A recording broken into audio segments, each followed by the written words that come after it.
Ya, Bismillahirrahmanirrahim. Assalamualaikum warahmatullahi wabarakatuh. Alhamdulillahilladzi anzala sakinata fi qulubil mu'minin liyazdadu imanan ma'a imanihim. Asyhadu an la ilaha illallah wa asyhadu anna Muhammadan abduhu wa rasuluhu la nabiyya ba'dah.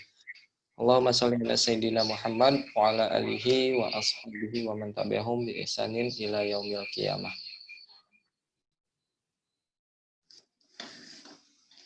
Alhamdulillah pada pagi hari ini kita bisa bersama-sama hadir dalam keadaan sehat walafiat ya. Dalam acara seminar literasi ya. Yang mana seminar literasi ini merupakan bagian dari program literasi di rumah aja yang batch ketiga.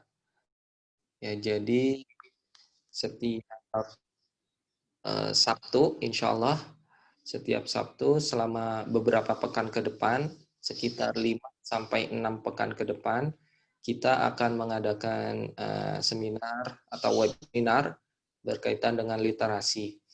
Nah, pada program angkatan ketiga ini, alhamdulillah sudah diikuti oleh beberapa peserta, sekitar 20. Dan setiap hari Senin sampai Kamis, kami para peserta mengadakan diskusi via grup ya untuk mengulas, mereview ataupun meresum sebuah buku. Di sana kami berdiskusi para peserta via grup. Dan hari Sabtu diadakanlah webinar literasi via Zoom untuk mengulas buku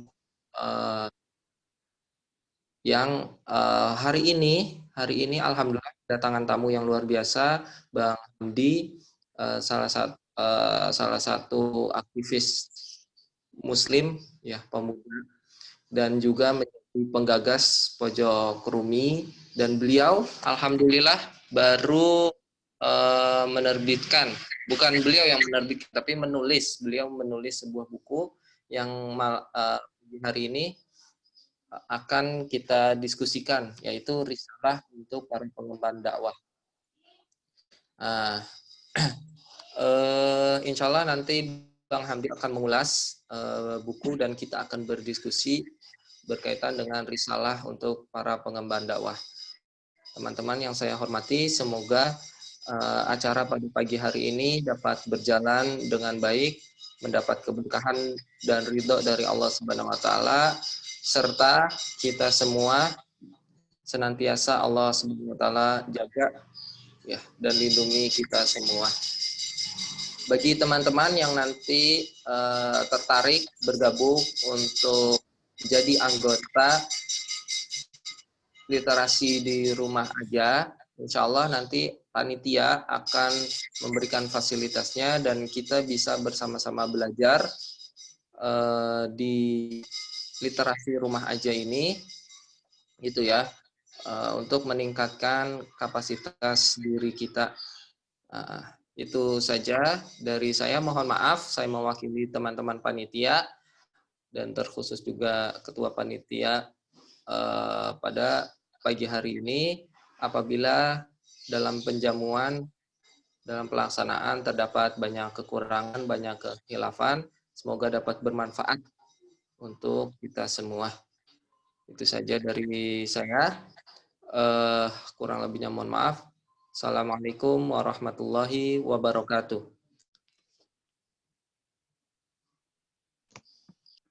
Baik, jazakallah khair kepada Saudara Amas telah menyampaikan sambutannya tadi. Sedikit saya akan membacakan CV mengenai pemateri kita pada hari ini. Boleh di-share screen, Bang Hamas? Ya, sebentar.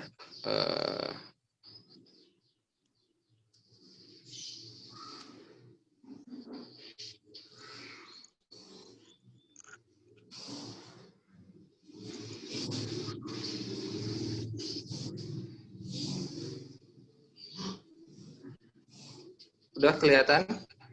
Belum. Di saya belum. Ini? Masih ngelik. Aneh yang share screen. Bisa? Kelihatan? Di aneh apa? Di aneh masih belum kelihatan. Bentar. Aneh udah share screen. Sebentar. Ngelek. Ngelek ya? Di aneh mungkin. Udah belum?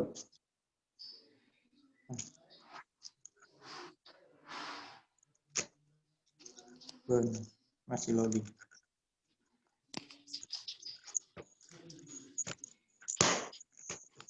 Masih loading.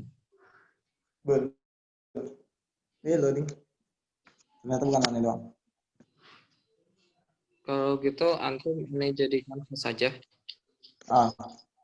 Baik. Karena ada sedikit kendala teknis, jadi sedikit Anda bacakan Itu udah tentang jadi host. Nanti antum bisa share screen. bentar. Baik, langsung aja Anda bacakan CV pemateri kita pada hari ini. Nama Hamdi Ibrahim dengan pengguna media sosial Instagram dengan nama Hamdi IBRHM. Riwayat pendidikan S1 jurusan Ilmu Perbandingan Mazhab. Pengalaman pertama ialah penggagas komunitas literasi Pojok Rumi. Kedua, founder Lembaga Kebudayaan Marabumi. 3, penanggung jawab dan pelatih pembacaan puisi dan pengadaan event pentas seni dan sastra. Kemudian penulis aktif di Medium dengan Sutasi Hamdi Ibrahim. Kemudian review karya sastra klasik dan kontemporer. Lalu beliau juga sebagai penyair dan pembaca puisi pada event nasional dan regional. Aktivitas pemateri kita pada hari ini, yang pertama ialah sebagai founder Al Art Bookstore dari 2016 sampai dengan sekarang. Kemudian beliau juga aktif sebagai jurnalis dan reporter di majalah Amanah di tahun 2017. Kemudian beliau juga aktif sebagai pengamat budaya dan isu kesusastraan dari tahun 2015 sampai dengan sekarang. Kemudian beliau juga sebagai guru tahfiz dan tahsin di MTS Istiqlal pada tahun 2017. Lalu beliau juga sebagai creative content writer di Gizidat di tahun 2018. Lalu beliau juga menjabat sebagai Kepala Departemen Kaderisasi di Muslim ACT Student Jakarta Selatan. Kemudian beliau juga aktif sebagai pembedah buku filsafat, agama, dan sejarah Indonesia di Pojok Rumi. Mungkin itu sedikit CV yang bisa saya bacakan tentang pemateri kita pada hari ini. Untuk lebih lanjut, kita akan segera dengarkan materi yang akan disampaikan oleh pemateri kita pada hari ini. Kepada Bang Hamdi Ibrahim, kami persilakan. Ya, terima kasih kepada Al-Fatih ya yang telah mengantarkan diskusi atau bedah hari ini. Bismillahirrahmanirrahim. Saya mohon maaf ya kalau misalnya suara saya agak kecil dan diselingi dengan batuk-batuk ya, karena memang dari hari Kamis kemarin sampai saat ini saya sedang tidak sehat atau kurang sehat ya, dan khawatir juga COVID ya. Cuman saya masih bisa, penciuman saya masih aktif, terus lidah juga tidak mati rasa, jadi panas juga tidak terlalu panas. Jadi kemungkinan ini cuman sakit biasa. Jadi saya minta doanya ya teman-teman, semoga saya segera sehat. Oke, bismillahirrahmanirrahim. Assalamualaikum warahmatullahi wabarakatuh. Assalamualaikum warahmatullahi wabarakatuh. Waalaikumsalam warahmatullahi wabarakatuh. Alhamdulillahi rabbil alamin. Alhamdulillahilladzi arsala rasulahu bil huda wa dinil haqq liyudhhirahu 'alad dini kullih wa kafa billahi syahida. Asyhadu an la ilaha illallah wa asyhadu anna Muhammadan abduhu wa rasuluh alladzi la nabiyya ba'da. Allahumma shalli ala Muhammad wa ala ali Muhammad kama shallaita ala Ibrahim wa ala ali Ibrahim fil alamin innaka Hamidum Majid. Qala Allah ta'ala fil Qur'anil Karim, a'udzu billahi minasyaitonir rajim. Bismillahirrahmanirrahim. Wal 'ashr innal insana lafi khusr illa alladziina aamanu wa 'amilus shalihat wa tawassaw bil haqq wa tawassaw bis sabr. Wa qala haditsun Nabi sallallahu alaihi wasallam, innamal a'malu binniyat. Shadaqallahul 'azim wa shadaqa Rasulullahil karim wa nahnu 'ala dzalika minasyahidin wasyakirin. Amma ba'du, teman-teman sekalian yang saya hormati, yang saya banggakan, yang saya cintai karena Allah Subhanahu wa taala. Alhamdulillah di pagi hari yang begitu cerah di mana Allah telah menciptakan kita ya dari ketiadaan menjadi ada, dari ketidaksempurnaan menjadi sosok yang sempurna, maka sepatutnya kita menjadi hamba Allah yang selalu bersyukur. La in syakartum la azidannakum wa la in kafartum inna 'adzabi lasyadid. Begitu pula Allah telah menjadikan kita seorang muslim ya teman-teman. Menjadikan kita menjadi orang yang beriman dan menjadikan kita menjadi orang yang berihsan. Semoga senantiasa kita bawa iman, Islam dan ihsan ini di tengah-tengah masyarakat dalam pergaulan kita sehari-hari sehingga orang bisa kenal Islam ini dengan baik ya, bukan dengan kekerasan apalagi dengan cacian atau dengan hal-hal yang buruk lainnya mereka kenal. Maka kita harus membawa Islam ini dengan perbuatan atau akhlakul karimah. Maka Allah menurunkan ya seorang makhluk, seorang manusia yang begitu agung ya, yang kita selalu panjatkan salawatnya yaitu Nabiullah Muhammad Sallallahu Alaihi Wasallam. Beliaulah manusia yang paling agung, diturunkan untuk menyempurnakan akhlak manusia. Maka kita harus selalu mencoba menjadikan beliau itu suri tauladan kita dalam kehidupan kita sehari-hari. Meskipun kita belum bisa, maka kita harus terus ya, selagi nyawa belum bercerai pada badan, maka kita terus berusaha untuk menontoh atau meniru Rasulullah SAW. Salawat serta salam, tak lupa kita panjatkan juga kepada para sahabat, para keluarga, para tabi'in, tabi'in, dan orang-orang yang selalu istiqomah dalam menjalankan sunnah-sunnah beliau.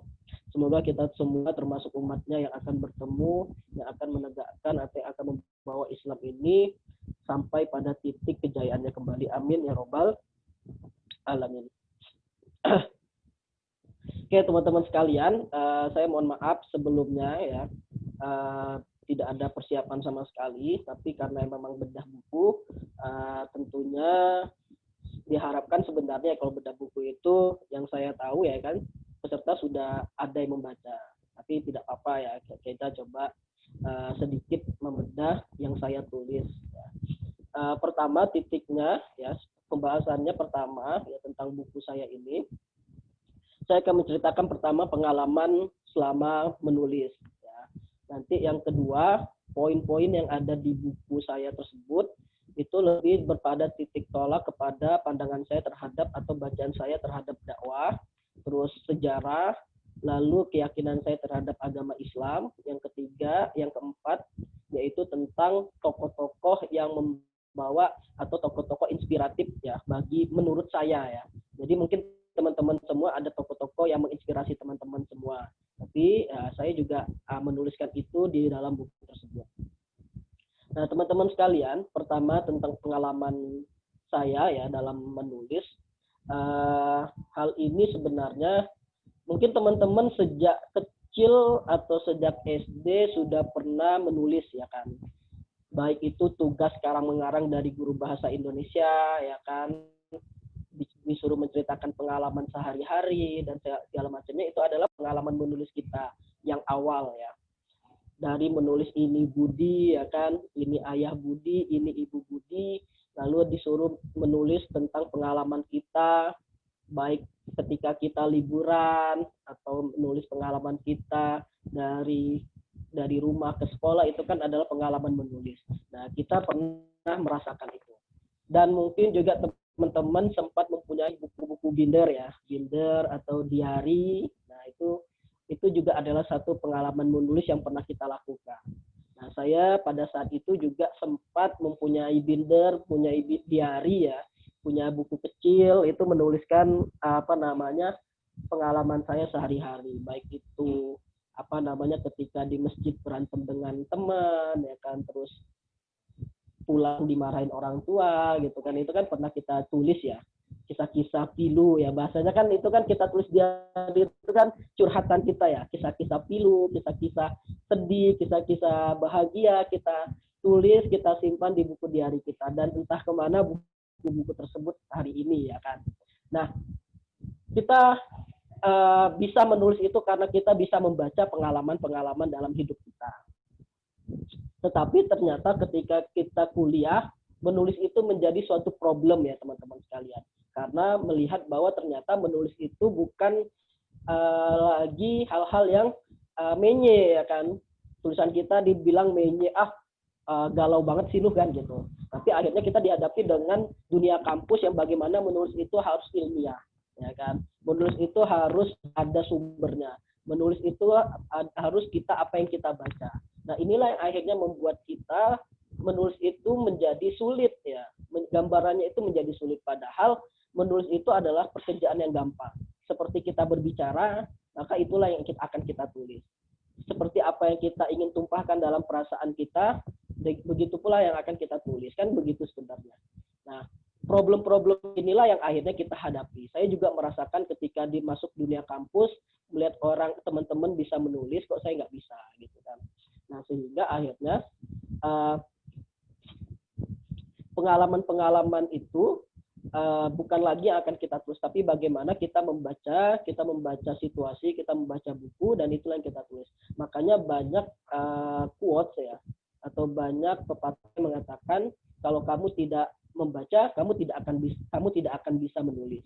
Kalau kamu tidak bisa menulis, berarti kamu tidak pernah membaca. Nah, tetapi akhirnya membaca ini kan banyak. Tadi pertama membaca pengalaman. Membaca pengalaman tersebut akhirnya kita bisa menulis, meskipun itu adalah kisah-kisah sedih kita.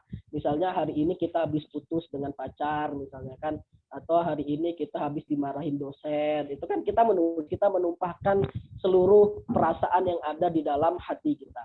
Nah, tapi hari ini bagaimana kita menumpahkan seluruh apa yang kita baca, ya, buku-buku yang kita baca kita tumpahkan dalam satu kertas atau dalam suatu sekarang laptop ya kan, atau gadget, dan itu menjadi tulisan yang sangat berbobot, bukan lagi tulisan yang menye-menye. Nah, inilah yang saya alami selama kurang lebih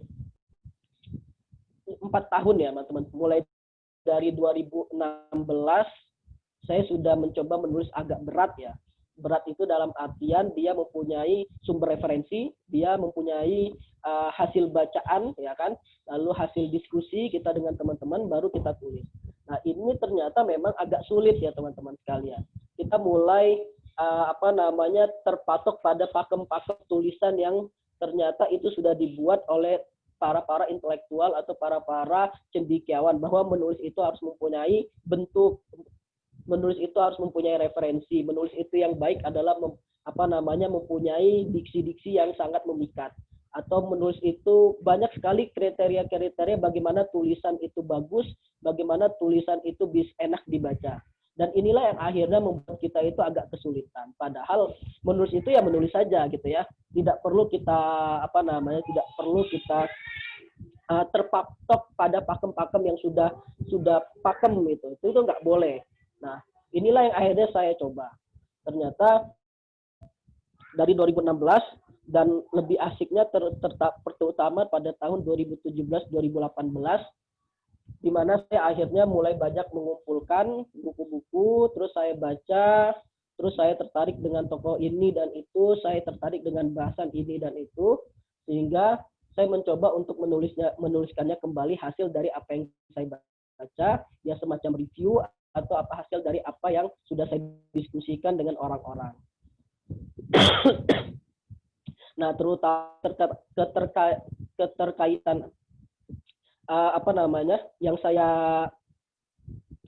yang saya sukai ya, yang saya sukai itu pembahasan tentang dakwah, pembahasan tentang agama Islam, pembahasan tentang sastra, pembahasan tentang sejarah Islam, pembahasan tentang tokoh-tokoh Islam yang luar biasa, terutama mujadid ya kan. Nah, makanya masuk pada poin kedua tentang dakwah ini yang ketika saya baca, ternyata bagaimana ternyata Islam ini tidak bisa berdiri tanpa adanya gerakan dakwah. Kita bisa melihat ya teman-teman sekalian, Rasulullah itu selama di Mekah dan Madinah itu kan melakukan gerakan-gerakan dakwah. Mulai dari gerakan dakwah yang paling kecil sampai gerakan yang dakwah paling besar, yaitu di Madinah ketika mendirikan suatu daulah ya kan, suatu negara. Itu kan adalah gerakan dakwah. Sampai akhirnya ketika Rasulullah wafat lalu diambil kepemimpinan itu oleh para khalifah Rasyidin ya, para 4 khalifah dari Abu Bakar, Umar, Utsman, lalu Ali bin Abi Thalib, nanti masuk kepada monarki ya, sistem kerajaan dari daulah Muawiyah ya kan, Umayyah, Abbasiyah, lalu nanti daulah-daulah yang lain, itu kan adalah proses gerakan dakwah. Dan inilah yang menghidupkan Islam, atau inilah yang membangkitkan Islam itu tetap ada di tengah-tengah kita semua. Tanpa gerakan dakwah, itu Islam tidak akan bisa sampai kepada kita semua. Bagaimana kita bayangkan bagaimana Rasulullah SAW misalnya tidak mau berdakwah atau tidak mau menyiarkan agama ini, ya kan? Kita tidak terbayang itu semua. Atau bagaimana ketika Rasulullah berdakwah lalu tiba-tiba langsung dihantam, lalu akhirnya wafat pada di periode Mekah. Itu kan kita tidak bisa membayangkan itu semua. Tetapi karena agama ini adalah agama risalah, ya kan? Kata Natsir itu kan risalah merintis, dakwah melanjutkan. Nah, risalah itulah yang Rasulullah bawa, maka dakwahnya melanjutkan. Nah, inilah yang akhirnya saya tertarik bahwa ternyata semua agama itu memiliki namanya program-program dakwah, ya kan? Islam itu namanya dakwah, kalau Kristen itu namanya misionaris, ya kan? Tapi kita melihat ternyata bungkusannya itu sebenarnya dakwah. Dakwah itu kan mengajak, dakwah itu mengajak orang kepada agama kita. Kita kan membuat komunitas literasi ini kan juga adalah dakwah, ya kan? Bagaimana orang-orang di sekitar kita, orang-orang mahasiswa, teman-teman kita ini giat untuk membaca, giat untuk menulis, giat untuk berdiskusi, itu kan adalah gerakan dakwah. Jadi sampai hari ini, jadi dakwah itu adalah usia yang paling tua dari usia manusia. Jadi dakwah inilah yang akhirnya menjadi suatu hal yang sangat saya sukai gitu ya teman-teman. Tanpa kita berdakwah, kita tidak akan dikenal gitu ya. Kalau misalnya Descartes itu mengatakan aku berpikir maka aku ada, maka kita harus mengatakan Islam ada itu karena dakwah gitu ya. Jadi kita berdakwah maka kita ada gitu ya. Aku berdakwah maka aku ini dikenal. Begitu juga Islam itu mengajarkan umatnya untuk berdakwah, maka Islam itu dikenal. Maka kriteria dakwah itu harus dilakukan dengan baik dan benar. Nah, dia membutuhkan orang-orang yang pinter, dia membutuhkan orang-orang yang cerdas, dia membutuhkan orang-orang yang baik dalam tutur katanya, lembut dalam lisannya, ya kan. Terus akhlaknya itu juga baik, dan itulah yang membentuk Islam ini menjadi suatu agama yang rahmatan lil alamin, sesuai dengan apa yang Allah sebutkan di dalam Al-Quran. Nah, itulah teman-teman satu hal yang saya sukai, yang saya tulis, akhirnya saya tulis di buku saya tentang dakwah. Yang kedua adalah tentang sejarah. Nah, sejarah inilah yang tidak bisa lepas dari kita semua. Karena sejarah itu kan bukan saja membahas masa lalu. Kita mempunyai masa lalu, maka disebutnya sejarah. Kita dulu dari kecil, ya kan, lalu nanti menjadi remaja yang galau, saat orang ingin pacaran kita nggak mau atau kita ikut-ikutan, ya kan, lalu kita masuk akil balik, lalu kita masuk kampus, dan yang kita tinggalkan itu kan menjadi sejarah-sejarah. Nah, sejarah, kalau kita tidak bisa membaca sejarah kita, maka kita akan gampang diombang-ambing, kita akan gampang diadu domba, kita akan gampang terseret, kita akan gampang terbawa arus. Maka perlu kita pada generasi muda hari ini itu untuk membaca sejarah Islam ya, sejarah Islam. Bagaimana ternyata di dalam sejarah Islam itu memiliki suatu hal kelebihan, juga ada suatu hal kekurangan. Dan ini harus kita baca secara komprehensif. Maka kita tidak akan kepada ekstrim kanan, kita tidak akan masuk kepada ekstrim kiri. Di Islam ada gerakan-gerakan separatis ya kan, seperti gerakan Syiah, gerakan Khawarij, lalu nanti ada gerakan-gerakan yang lain, ada misalnya Mu'tazilah, Jabariyah, Qadariyah, dan itu membuat agama ini menjadi suatu agama yang sangat beragam ya teman-teman sekalian. Meskipun banyak hal-hal yang bagi teman-teman ini cukup mengerikan. Misalnya bagaimana perpindahan dari kekuasaan Umayyah dengan Abbasiyah. Bagaimana orang-orang Abbasiyah itu membantai gerakan Umayyah. Terus bagaimana nanti perpindahan dari Khalifah Ali kepada Khalifah Muawiyah. Itu kan juga terjadi banyaknya peperangan-peperangan. Sampai terbunuhnya cucu Rasulullah yaitu Husain di Padang Karbala. Nah inilah motif-motifnya teman-teman. Kita harus baca itu semua. Dan itu kita harus lega. Harus memiliki kelapangan dada ya. Sehingga kita tidak tidak membenci atau tidak terlalu ini kan begini, ini kan begitu. Jadi kita nggak berat sebelah gitu loh. Nah inilah perlunya membaca sejarah. Itu terutama sejarah Islam. Karena sejarah itu kan berkaitan bagaimana misalnya nanti kenapa Arab itu dipilih menjadi tempat turunnya Nabi terakhir. Itu kan ada pembacaan sejarah atau ada analisa sejarahnya di sana. Lalu misalnya bagaimana Islam ya pada zaman Muawiyah dan Abbasiyah nanti ke Abbasiyah, tapi meskipun ada peperangan-peperangan kecil, tapi umat Islam itu tetap struggle gitu loh, tetap bisa menempuh kejayaannya. Bahkan ilmu pengetahuan itu tetap berkembang meskipun ada peperangan-peperangan kecil di tubuh umat Islam. Ini kan kita bisa lihat bagaimana ternyata meskipun kayak gitu. Ilmu pengetahuan itu tetap dikedepankan. Banyak juga orang-orang soli, banyak juga orang-orang yang baik itu ikut serta dalam membangun agama ini gitu. Lalu sampai periode misalnya Islam itu runtuh diserang oleh orang-orang orang-orang Hulaguhan itu ya. Nah, itu kan kita lihat pada abad 1258 bagaimana Abbasiyah itu runtuh, bagaimana ilmu pengetahuan Islam itu dibakar habis-habisan dan akhirnya laut itu menjadi hitam. Nah, itu kan kita harus bisa membaca itu secara komprehensif bukan secara parsial. Lalu nanti di tengah-tengah meskipun Islam itu akhirnya dibombardir ya, tapi di tengah-tengah sebelah-sebelah India, terus Cina itu kan mulai tumbuh umat-umat Islam ya kan.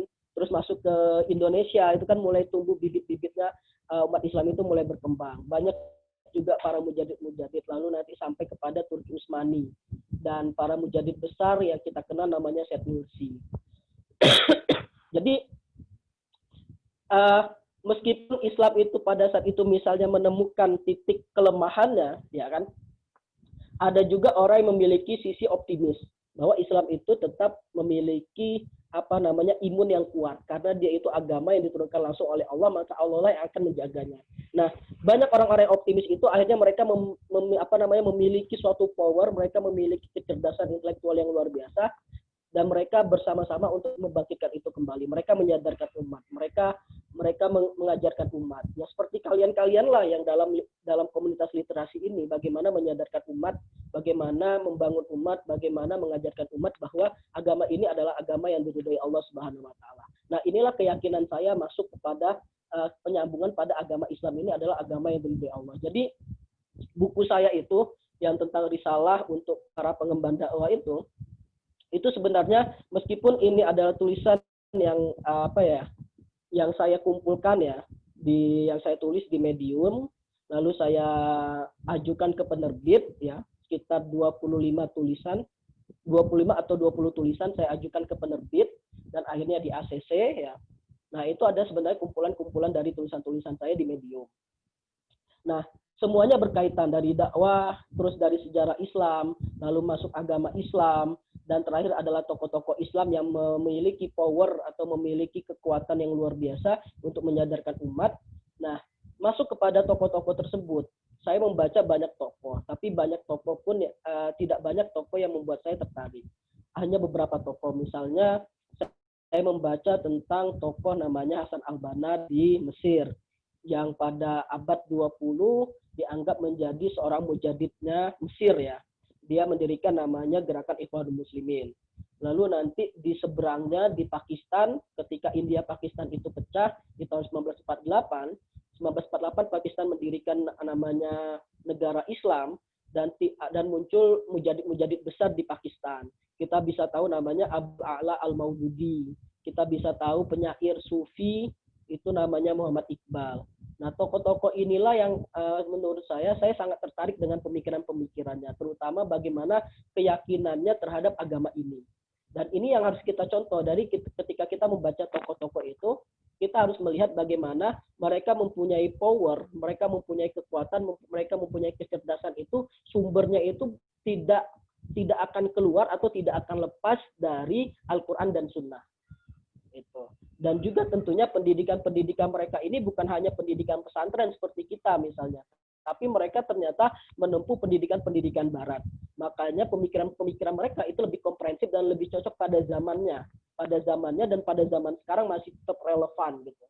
Kalau teman-teman nanti membaca tentang bukunya Muhammad Iqbal ya, membangun kembali pikiran agama, itu udah ada terjemahan dan itu cukup berat. Nah, itu masih relevan ya contoh-contohnya yang Iqbal ungkapkan. Lalu misalnya tentang pemikiran Abu A'la Al-Maududi. Ada bukunya Dasar-Dasar atau Pokok-Pokok Agama Islam. Nah, itu cocok untuk dibaca kembali, dikaji kembali, dan bagaimana Abu A'la Al-Maududi itu membangkitkan keyakinan, optimisme ya. Pada saat itu kan Islam di abad 20 itu kan terserang penyakit minder. Kalau bahasa Inggrisnya itu kan inferiority complex. Bagaimana kita tuh merasa minder melihat agama ini agama yang tidak relevan lagi di zaman sekarang. Di zaman yang dimana teknologi semakin canggih, dimana orang tidak butuh lagi dengan hal-hal lain, ya kan, orang bisa menemukan sekali pencet dari gadgetnya. Ya, mungkin orang juga bisa menemukan Tuhan itu kan dari gadgetnya. Makanya orang mengesampingkan agama, orang mengesampingkan adanya Tuhan. Karena apa? Karena teknologi telah memberikan semuanya. Nah, inilah yang akhirnya dilawan oleh para tokoh-tokoh mujadid kita. Baik itu di Pakistan, di Mesir. Nah, di Indonesia itu juga banyak tokoh-tokoh yang sama pemikirannya dengan Hasan Al-Banna, sama dengan spiritnya dengan Abu A'la Maududi, spiritnya dengan Muhammad Iqbal, dan spiritnya dengan orang-orang yang ada di Turki. Sama semuanya gitu. Mereka ingin mengembalikan optimisme umat Islam hari ini dengan agamanya sendiri gitu. Nah, di Indonesia tokoh-tokoh yang membuat saya bangkit ya, sadar kembali melihat persoalan ini secara lebar ya kan, secara luas, bukan pakai kacamata kuda tapi secara luas. Nah, itu adalah tokoh-tokoh dari Sarekat Islam, misalnya Pak Cokro Aminoto, Pak Agus Salim. Tapi di buku saya lebih menyinggung tentang bagaimana kisah Agus Salim, terus Pak Natsir ya kan, Pak Natsir dalam buku Kapita Selekta, lalu peranan Buya Hamka di bidang sastra, bagaimana Hamka itu difitnah plagiat, dan saya menemukan bukti-bukti bukti-bukti koran terus jadikan buku bagaimana perdebatan atau perselisihan antara Hamka dengan tokoh-tokoh yang mencap Hamka itu sebagai plagiat. Lalu tokoh Menteri Agama pertama yaitu Rasjidi ya kan, murid pertama yang di Al-Azhar ya. Jadi beliau ini termasuk salah satu murid pertama yang kuliah di Al-Azhar pada abad 20 karena rekomendasi dari Syekh Ahmad Surkati. Nah, jadi buku saya ya, kalau ingin membedah itu poinnya tadi ya 4 ya. Kalau kita runut dari Islam ya kan, dari agama Islam ini sebagai fondasi kita untuk bergerak ya, lalu maka kita akan berdakwah ya. Nah, berdakwah itu kita harus tahu tentang sejarahnya agama ini, terutama sejarah Rasulullah SAW. Kita tidak bisa menjelaskan kepada orang ya tentang agama ini kalau kita tidak pernah membaca tentang sejarah Rasulullah SAW. Nah, kita harus berkaca kepada diri kita sendiri nih sebagai seorang mahasiswa muslim misalnya, sebagai seorang muslim. Adakah buku Sirah Nabawiyah di rumah kita?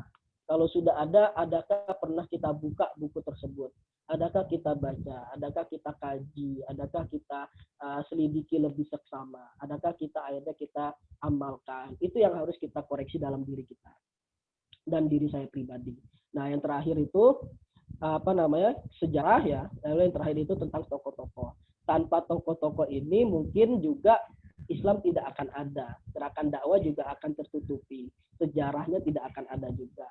Nah, inilah yang memberikan inspirasi bagi generasi-generasi hari ini. Apalagi tadi moderator sempat mengatakan bahwa ternyata di awal tahun 2021 kita dihadapi dengan kondisi yang sangat menggalaukan, sangat pilu, sangat menyedihkan.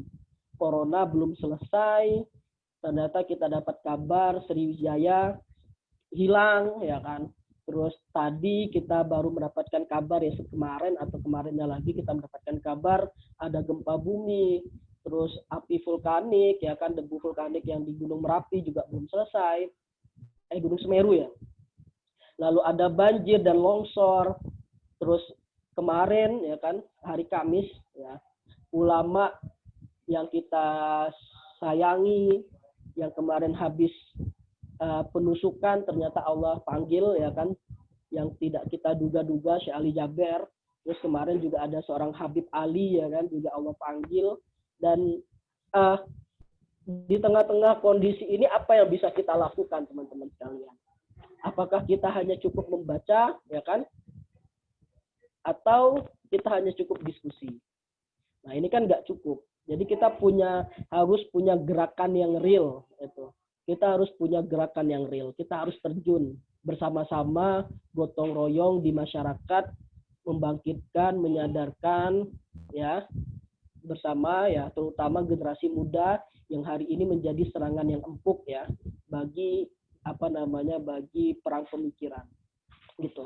Nah, ini teman-teman harus memahaminya lebih detail, ya.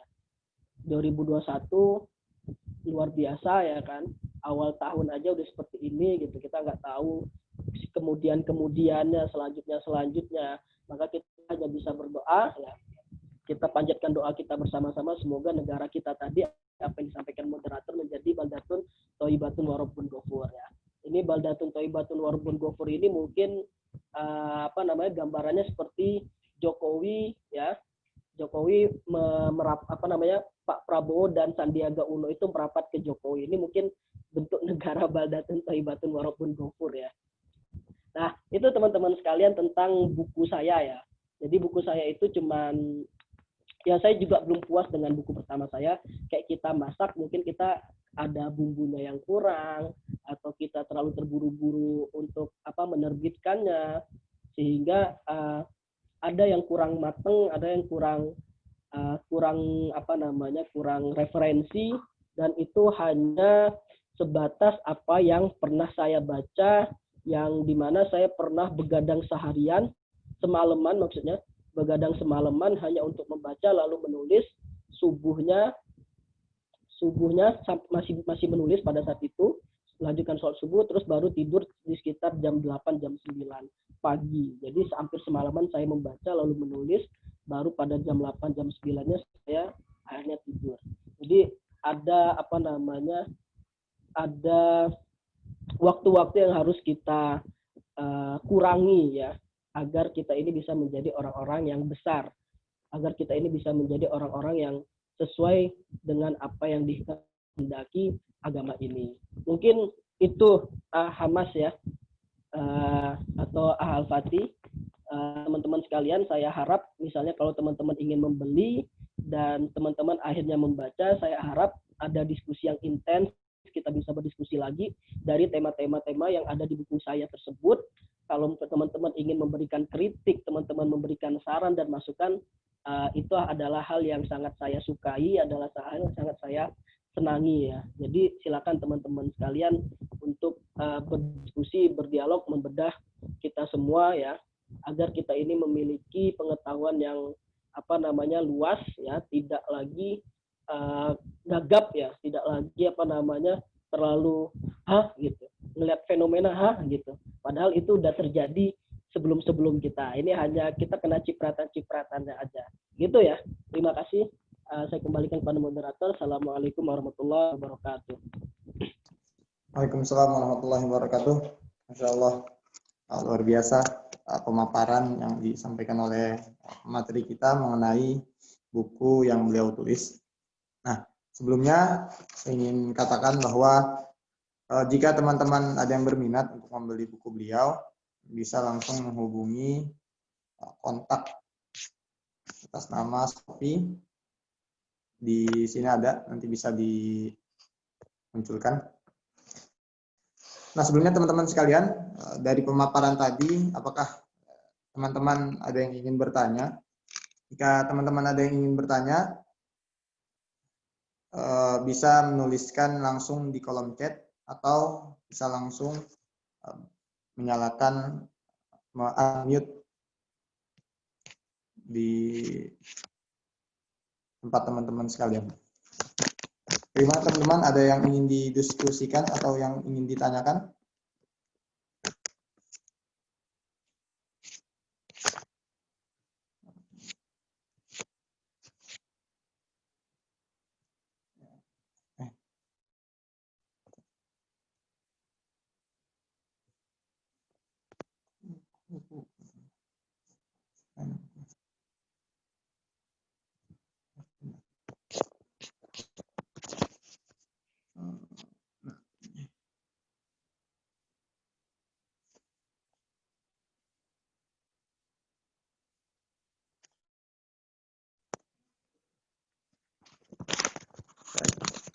Saya akan coba share screen tentang buku yang ditulis oleh Bang Hamdi ini.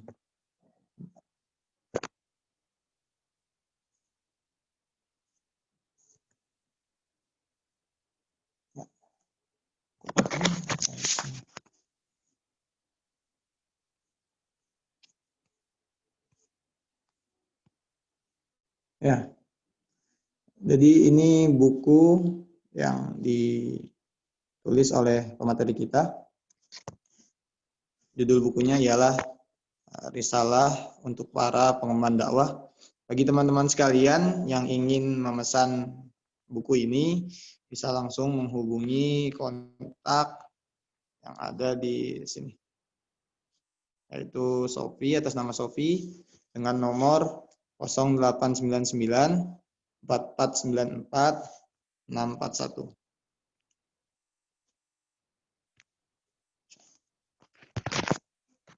Baik teman-teman sekalian, ada yang ingin bertanya sekali lagi? Atau ada yang ingin didiskusikan? Boleh langsung unmute Zoom-nya.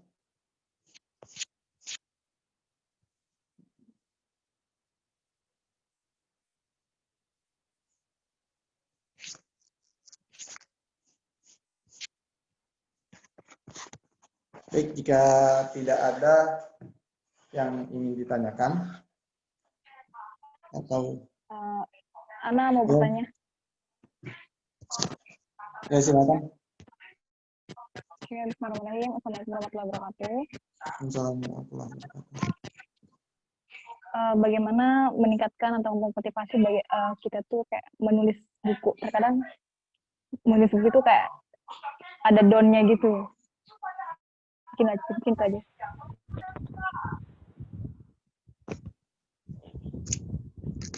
Baik. Ada lagi yang ingin bertanya?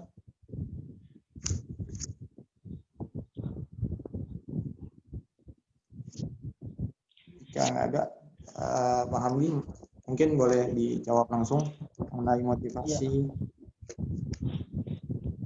Ya, oke. Menulis buku ya. Ini kan kalau sebenarnya kan menulis buku itu kan utuh dalam satu tema atau satu judul ya. Kalau saya ini kan bukan menulis buku sebenarnya, atau apa namanya, menerbitkan kumpulan-kumpulan tulisan yang pernah saya tulis dari tahun 2017 sampai 2020.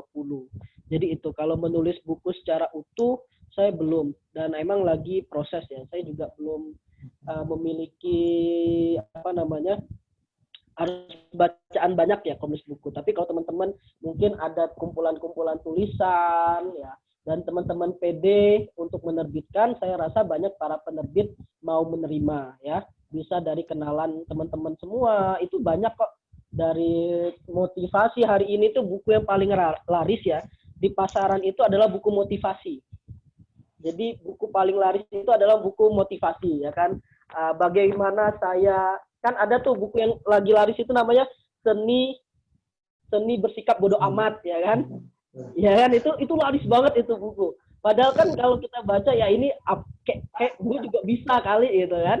Terus misalnya seni berbicara, seni menulis, buku-buku mengapa, buku-buku bagaimana saya, pokoknya banyak lah buku-buku motivasi yang laris di pasaran. Bahkan kalau teman-teman ke Gramedia, ya orang itu lebih banyak mencari buku-buku motivasi, gitu. Banyak banget. Nah, kalau teman-teman misalnya ingin menulis motivasi itu kan gampang ya. Teman-teman tentang ceritain aja pengalaman gue gitu kan. Gue cerita gitu kan. Nah, itu bisa terbitkan. Nah, tinggal bagaimana cara kita menulis gitu. Cara kita menulis karena pasti orang-orang itu berbeda. Ntar ini ada siapa nih? Oh enggak ya. Nah, itu ya. Jadi motivasi menulis ya, teman-teman silakan bisa nulis dari pengalaman teman-teman, atau yang tulisan yang berat berarti teman-teman harus baca buku itu. Itu penting. Jadi apa yang teman-teman tulis itu adalah apa yang teman-teman baca. Nah, itu yang terpenting. Itu motivasinya ya. Nah, dan motivasi itu bisa digerakkan itu juga dari orang-orang sekitar kita. Nah, mungkin nanti teman-teman komunitas literasi di rumah aja ini mungkin bisa bikin suatu buku antologi tulisan. Jadi misalnya kumpulin 10 orang ya, terus tentukan temanya ya kan. Misalnya tema tentang misalnya pengalaman, cerita tentang pengalaman atau kasih sayang orang tua misalnya, atau pengalaman kita selama membaca. Nah, itu tulis misalnya berapa halaman, sekitar 3 halaman, terus dari 10 orang kan itu udah berapa, misalnya ada 30 halaman. Misalnya kurang ya kumpulin lagi berapa orang sehingga itu terkumpul. Jadi lebih enak kalau misalnya untuk penulis pemula itu lebih enak antologi. Saya pernah menulis antologi puisi ya. Jadi saya punya grup namanya Pojok Sastra itu ya kan. Jadi Pojok Sastra itu grup tentang kita nulis puisi. Nah, puisinya ya nggak jelas lah pokoknya. Terus ada istri saya mengumpulkan puisi-puisi yang ada di WA itu, akhirnya distorkan ke penerbit, ternyata penerbit mau gitu. Ya karena penerbitnya punya teman sendiri ya kan. Akhirnya ya udahlah gitu diterbitin. Jadi itu lebih pede kita. Jadi teman-teman komunitas literasi di rumah aja mungkin bisa rembukan ya, cari temanya apa yang lagi hangat, misalnya kehilangan ulama gitu ya kan. Nanti kasih ke penerbit itu, atau misalnya spirit Islam itu kasih ke penerbit bisa. Jadi gitu aja kalau misalnya untuk kita awal-awal, dan banyak teman-teman saya itu mengikuti penulisan antologi. Nah, itu lebih enak. Kalau teman-teman mau sendiri juga bisa. Mungkin teman-teman udah biasa nulis di blog ya kan, dari tahun berapa, terus dari awal tahun sampai tahun ini ternyata penulisan kita semakin meningkat. Ya tinggal teman-teman pilih dari berapa tulisan teman-teman yang teman-teman rasai cukup ya kan, silakan store di penerbit. Mungkin seperti itu ya Mbak Nurul. Oke. Terima kasih Bang. Teman-teman ada yang ingin bertanya lagi? Silakan.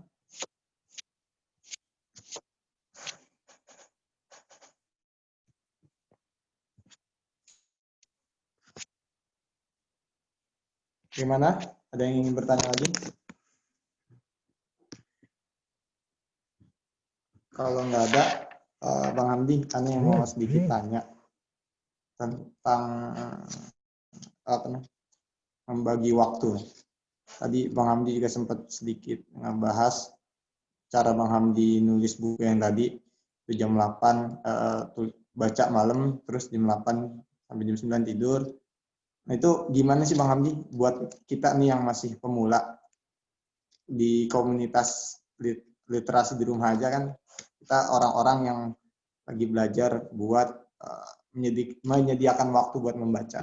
Nah, apa sih yang harus kita persiapkan gitu ketika kita ingin menyiapkan sebuah waktu untuk membaca yang akan kita tulis itu? Ya, oke. kondisi saya dengan teman-teman mungkin berbeda ya.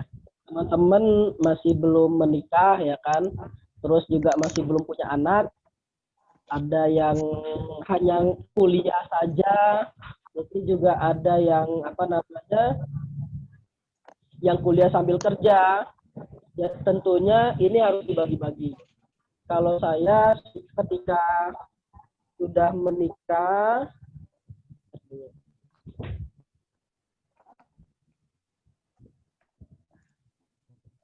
oke, nah kalau saya ketika saya sudah menikah dan mempunyai anak, ya, terus saya bekerja juga, maka sesuai dengan waktu yang bisa saya cukupi ya. Jadi saya itu membaca itu ketika itu hanya bisa ketika sudah mulai tidur. Jadi anak saya itu misalnya mulai tidur jam 10 ya, jam 10 malam, maka dari jam 11 atau jam 10 itu saya mulai membaca. Dan kalau misalnya besoknya saya bekerja ya, misalnya hari Senin nih, Senin, Selasa, Rabu, Kamis, Jumat saya bekerja, ya kan? Al-Fatih, coba apa namanya, dimut sedikit ah. Yang antum dimut dikit ah. Ya kayak lagi mantul suaranya. Nah, kalau saya ya, itu membaca hanya 2 jam ya, karena misalnya kalau besoknya bekerja jadi waktu saya hanya waktu 2 jam, jadi dari jam 10 sampai jam 12, jadi saya maksimalkan tidur saya itu jam 12 kalau waktu bekerja. Kalau misalnya libur, misalnya libur Sabtu saya libur, Jumat saya membaca bisa sampai jam 1, jam 2, tapi ya itu hanya apa ya teman-teman, nggak setiap pekan kita itu harus membaca, kan. Jadi kalau tiap pekan kita membaca, mungkin kita akan boring. Jadi membaca itu dinikmati. Ya kalau teman-teman menikmatinya hanya 5 menit, teman-teman hanya bisa menikmati 10 menit, nggak apa gitu loh. Gitu, nggak usah dipaksakan. Target saya harus membaca 50 halaman sebelum tidur. Ya itu bagus gitu. Cuman kan teman-teman tidak bisa menikmati. Jadi kata hatta itu kalau kita membaca tanpa kita merenungi, kayak makan tanpa ngunyah gitu. Jadi kata Muhammad Atta itu kalau kita membaca terus merenungi apa yang kita baca seperti makan tanpa ngunyah, ya kan? Makan tanpa dikunyah. Jadi nggak enak. Jadi nggak asik gitu loh. Jadi membaca itu tidak usah pakai target. Kalau teman-teman hanya menikmatinya 15 menit ya apa-apa. Terus kalau teman-teman bisa menikmatinya sampai 1 jam itu lebih baik gitu kan. Kalau teman-teman punya targetan sehari harus 50 halaman, kalau tercapai kan alhamdulillah, tapi jangan terlalu besar. Terus teman-teman masih muda, masih yang menikah, punya anak, itu buku di dalamnya. Kalau bergen itu di dalam, jadi teman-temannya lagi buka HP, teman misalnya lagi nggak buku, itu jadi teman kita. Nah, jadi ada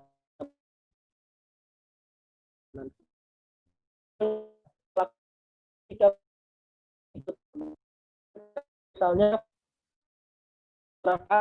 kan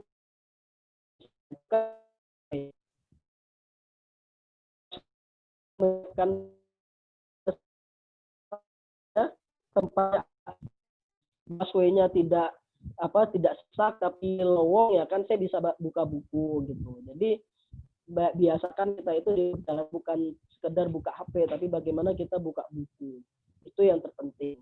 Itu Al-Fatih.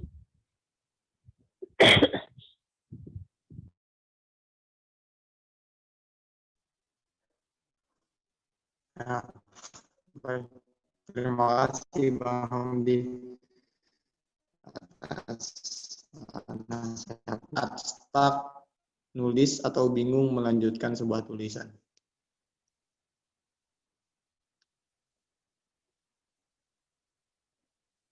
Ada yang nanya lagi ya? Kalau bingung, Ya, lanjutin tulis. tapi lewat pribadi.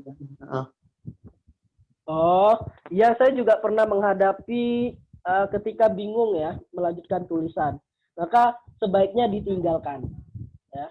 Sebaiknya ditinggalkan tulisan tersebut. Jadi kalau teman-teman sudah bingung ya tinggalkan. Kerjakan hal-hal yang membuat teman-teman nyaman gitu. Jadi tidak usah terlalu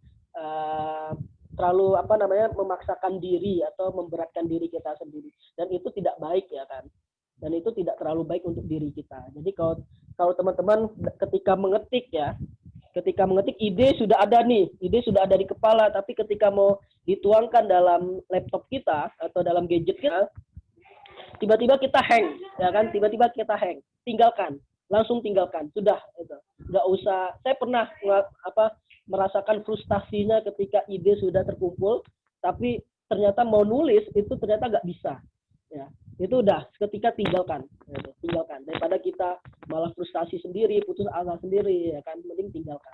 Terus kalau udah mending tidur ya kan, kalau tidur ya bangun lagi ya, jangan sampai nggak bangun-bangun ya kan, tidur bangun ya, terus kerjakan aktivitas yang kita senangi.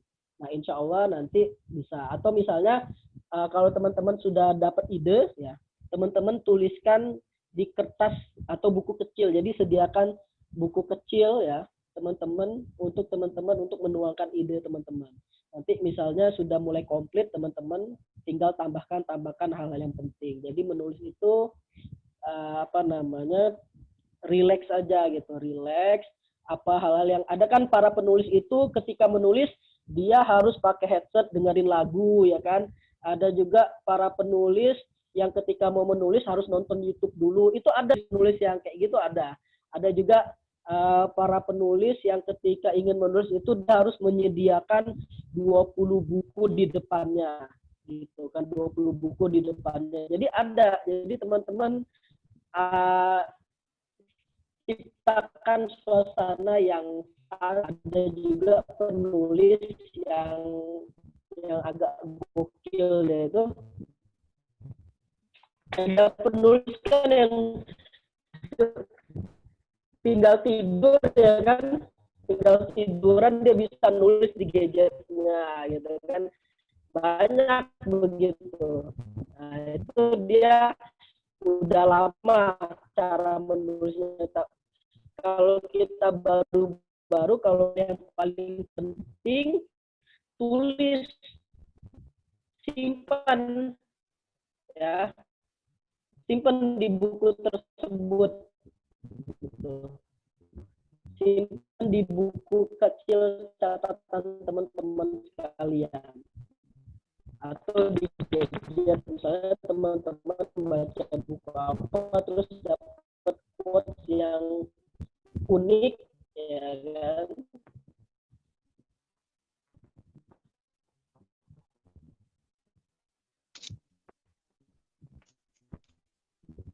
Nanti tadi suaranya agak putus-putus.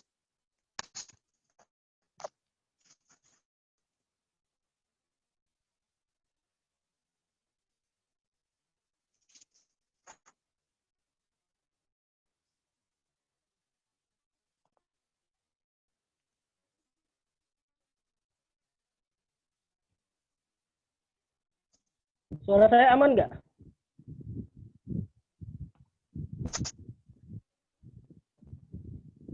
Aman nggak? Hah? Tadi pas di tengah-tengah agak nggak jelas. Iya nih.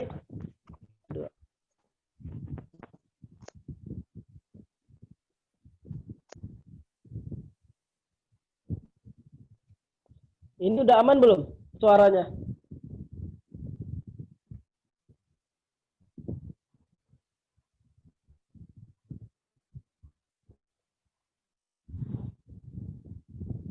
Sudah.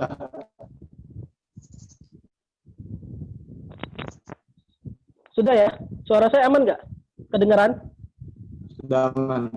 Jelas Ya, itu ya. suara Pati masih putus. Ya, itu ya. Suara Pati masih putus.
Baik, Bang Hamdi, ada yang mau disampaikan lagi sedikit untuk closing statement?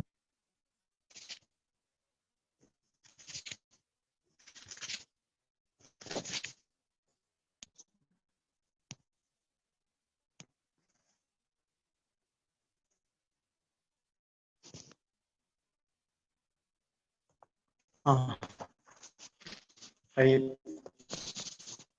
Baik, karena tidak ada yang ingin didiskusi yang ditulis oleh Bang Hamdi tadi yang sudah ditampilkan, boleh nanti menghubungi kontak yang telah dicantumkan di flyer, nama Shopee, dengan nomor teman-teman ingin